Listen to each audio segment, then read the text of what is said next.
You're listening to Radio Kidnappers, the voice of Hawke's Bay, and it's my pleasure to have in the studio, in the flesh, so to speak, the wonderful Lou from Wardini Books. in Havelock North. Yeah. And how you been? Good? Yeah, really good. Yeah. Great to see you. Thank you. And isn't it wonderful to be back down and level 2? Some sort of sense of normality has returned to our lives. Yeah, we can actually see people again. It's you don't realise how much you miss it, really. Yeah, and you can have Zoomies and you can have telephone calls, but it's not the same as being in the same room talking to someone. It's not at all, is it? Yeah. 2 metre distance, of course. We are very distant and covered in sanitiser. And doesn't the room smell good? It smells amazing. It's so clean in here. That is Dettol for you. Yeah, I love a bit of Dettol. You can't be. My mother used to bath me in Dettol. Oh, I don't know what that says about me. It's got a nice you must have been a dirty kid. I was disinfected. It has got a lovely smell. Same as that yellow soap they used to have in the old days. What was that? The old carbolic soap. Yeah, I quite like the smell of that too. Yeah. Anyway, we digress. We have got 3 fabulous books to look at today, and the first one is Grandpa versus Swing. What's that all about? This is a picture book, as you can see. It's by Tanya Sickling, and Lael Chisholm has done the great illustrations. I love those pants too. Yeah, I've got pants like that. And this is the winner of the Storylines Joy Cowley Award for a picture book. Yeah. And I've often said, you'll probably remember me saying, that rhyme is really difficult to get right. Now, Tanya has got it right. It's a beautiful rhyming story about Grandpa, and he's a wonderful grandpa. So there he is, and he looks a bit like a number 1 grandpa. He's a really fast-slippered grandpa and very competitive as well. So he's first up the monkey bars, first down the slide, he's last to be found when we're trying to hide. And when someone yells dinner, as quick as he's able, he's off down the road and first at the table. So he's that kind of grandpa. And I really like the illustrations because they all kind of look like potato heads. Yeah, they do, don't they? Yeah. No, and it's vibrant and it's sunny and it's colourful. It is colourful, yeah. Kids will love it.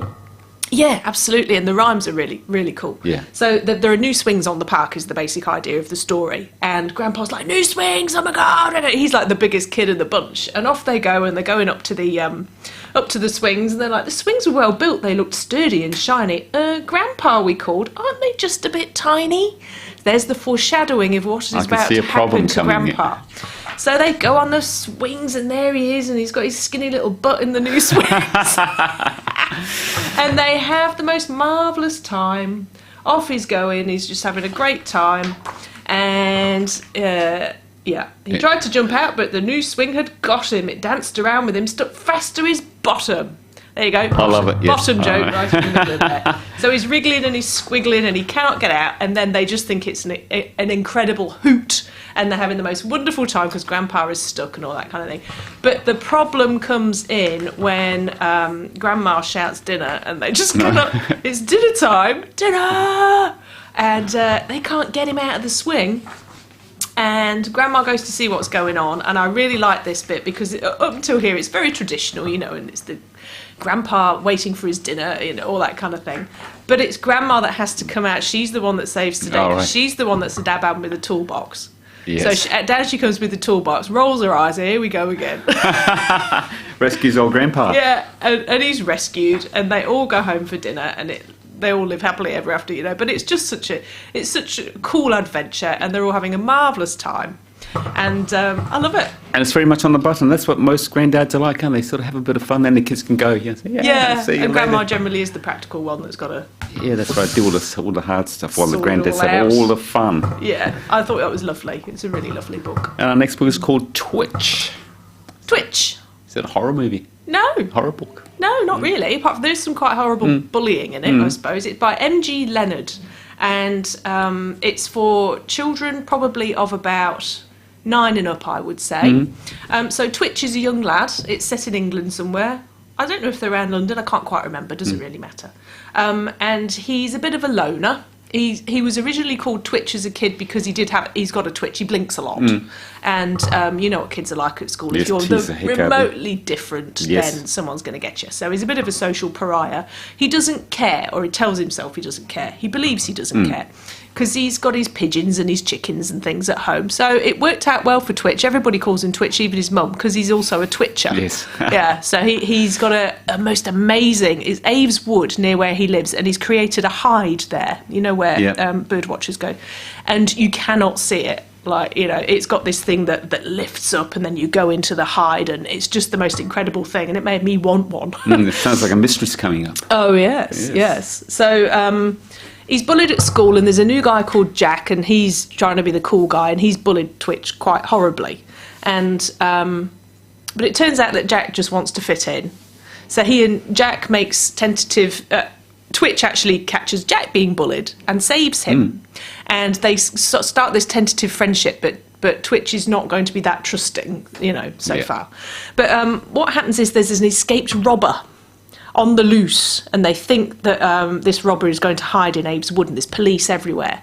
And Twitch has got this hide. And he meets this guy called Billy, who is camping out in the woods. And as a grown-up reading it, you're like, oh, Twitch, don't talk to strangers, and don't listen to what Billy's telling you.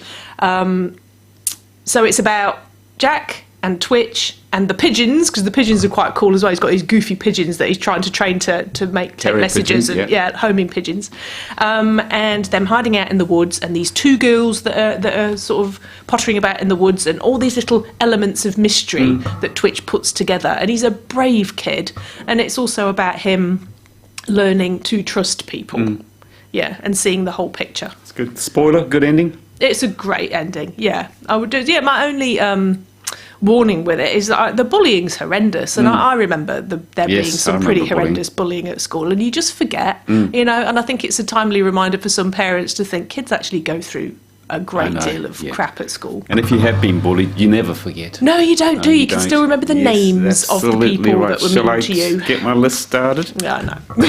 And our last book, I love the title, The Mad Woman's Ball. Isn't it a beautiful cover too? It is. So this is the uncorrected proof, which you're not supposed to review from, which I'm going to now review from. But in reality, it's a bit bigger, and it's a hardback, so the shiny bits on the cover are even more shinier, and it's just beautiful. So it's set in the 19th century in the real-life Salpêtrière asylum. So it was a massive hospital, and they've got the Mad Women's Wing. So it's about mad women. It's about mad women. Or is it, Ken? Because a lot of these women were put in there just because they were a pain in the bum to their male family members. Wow. So you've got women in there that may have been abused or assaulted in some way, and they have been blamed for that. It wasn't the man's fault, it was the woman's fault, and we're just going to get rid of her, and we're going to stick her in the Mad Women's Asylum. So you've got women like that in there. They're not mad, they're traumatised. Is it a novel? It's a novel, but it's based on the real Salpêtrière and Dr. Jean-Martin Charcot, who's a neurologist who used to do experiments on these women. No. And induce fits in front of lectures, all male audiences, and he would hypnotise these women till they fitted, and everyone would go, oh, that's interesting. Yeah. Wow. Yeah, so there's these poor women just really being used as a spectacle. But they did have, they called it the Lenten Ball, but it was the Mad Women's Ball. And that was where the Mad Women would get dressed up, and they'd learn the dances, and they'd go to a ball, and wealthy people could go to the ball too, for the spectacle of watching the Mad Women, and dancing with. It's really bad, So the story is about Genevieve, who is a nurse at Salpêtrière, and she is very staid and upright. She's got a trauma of her own. She lost her sister when they were children, and she's never recovered, and she doesn't want a happy life because her sister never had one. Blondine, her sister's name is. And then you've got Eugénie, who is a very opinionated young woman. In 1885 in France, they wouldn't have probably had the word feminist, but that's what she would be now. Yeah, and she's got ideas about things, and she finds all the male conversation quite boring, and they're all just parroting each other. And she has opinions, and so her father just won't have a bar of her, just thinks she's nothing, and it's all about the son of the family. And the complicating factor is that Eugénie kind of goes a bit blank, has these petty mouths, because she can receive messages from spirits. And when she confides in a family member, it gets back to the father, and guess where she ends up? Yes. Yeah, she's clearly mad. She's not mad. For the purposes of the novel, no matter what you think about spirituality, she can hear the voices, and she can pass on messages from people who are dead. And of course, this nurse has a dead sister. So you can see where the story is going to go there.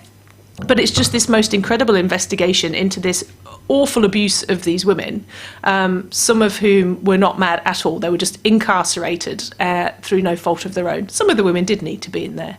Sounds like a particularly dark novel. Who's going to enjoy that? It's just fascinating. I don't know. I think we are fascinated by medical stuff anyway, aren't we? And Yes, medical we are. experiments and procedures, and we're fascinated by the human mind. And also, I suppose, by trauma, which is why so many crime and thriller novels Yes, circle around absolutely. that kind of thing. So, yeah. So what would we give it out of 10? Some bits of the translation I found a bit clunky, so I'll go with an 8 out of 10. Good It's on translated you. from the French. And if we want to get hot, they'll probably make a good movie. Make an incredible movie. Can you imagine the spooky asylum and the costumes in the ball would be quite incredible, Wouldn't I that think, be wouldn't they, marvellous? as well? Not a movie I might be uplifted by, but I'd go and see it anyway. Be fascinating. Absolutely. Yeah. Now, if we want any of these fabulous books, where do we get them? Oh, Wardini books, please. We really need to shift some books. come and shop with us. We had a couple of weeks of no books going out. As always, Lou, my pleasure. You look after yourself. We'll talk to the same time, same place next week. Lovely. Thanks, Ken.